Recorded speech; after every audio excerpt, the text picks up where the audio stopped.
From small-time thief to the most powerful gangster, Pablo Escobar was born on December 1st, 1949, in Rio Negro, Colombia, and raised in Medellin. Growing up in poverty, he was ambitious from a young age. He started with petty crimes, such as stealing tombstones to resell and smuggling contraband. However, in the 1970s, he saw a greater opportunity in the rising demand for cocaine in the United States. This was the beginning of an empire that would make him one of the most feared and wealthiest criminals in history. Escobar revolutionized drug trafficking by creating a smuggling network that transported vast amounts of cocaine from Colombia to the US. His routes stretched across the Caribbean, Mexico, and even into major American cities. By the late 1970s, he had established what would soon become the most powerful drug cartel in the world, the Medellin Cartel. The Medellin Cartel, a billion-dollar drug empire. By the 1980s, Escobar had turned cocaine into a multi-billion-dollar business. At its peak, his cartel controlled 80% of the cocaine supply entering the US, making over $420 million per month. This immense wealth allowed him to build private mansions, a personal zoo with exotic animals, and even his own luxurious prison known as La Catedral. With so much cash flowing in, Escobar struggled with storage. He hid billions of dollars in warehouses, underground bunkers, and fields. It is said that $2 billion per year was lost due to rats eating the money or moisture destroying it.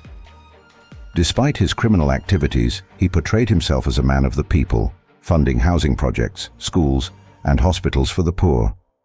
Many Colombians revered him, calling him Robin Hood.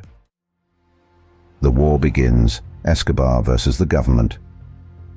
As Escobar's power grew, he sought political influence. In 1982, he successfully became a member of the Colombian Congress, using his wealth to buy political favors. However, his involvement in drug trafficking was soon exposed, and he was forced out of politics. This marked the beginning of a violent war between Escobar and the Colombian government. Escobar responded to opposition with brutality. He orchestrated assassinations of police officers, judges, journalists, and government officials. One of his most notorious acts was the bombing of Avianca Flight 203 in 1989, targeting a presidential candidate. Over 100 innocent people were killed, showcasing the extent of his ruthlessness. His battle against the government intensified when he declared war on the Colombian state, ordering his cartel to kill anyone who opposed him. The violence escalated to the point where Colombia had the highest murder rate in the world. To counter Escobar, the Colombian government, with US assistance, formed a special task force to hunt him down.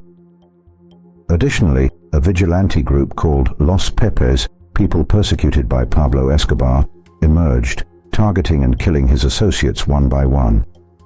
Escobar's power started to crumble as his allies were either killed or arrested. The fall of Pablo Escobar.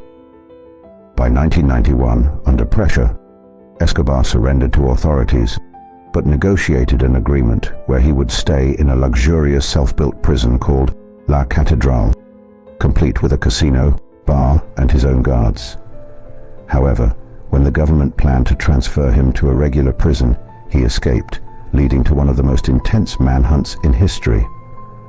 For over 16 months he remained in hiding, constantly changing locations. But on December 2nd, 1993, authorities tracked his phone call and pinpointed his location in Medellin. A Colombian Special Forces team, along with US intelligence support, raided his hideout. As Escobar attempted to escape across the rooftop, he was shot multiple times. One bullet hit him in the ear, leading some to speculate that he may have taken his own life rather than be captured.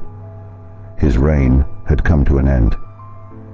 The Medellin Cartel collapsed, and the world's most notorious drug lord was dead. The legacy of Pablo Escobar. Even after his death, Escobar remains a controversial figure. To some, he was a criminal who caused violence and destruction. To others, he was a Robin Hood-like figure who helped the poor. His story has inspired countless movies, books, and TV series like Narcos and Escobar, Paradise Lost. Don't forget to like, share, and subscribe for more historical deep dives.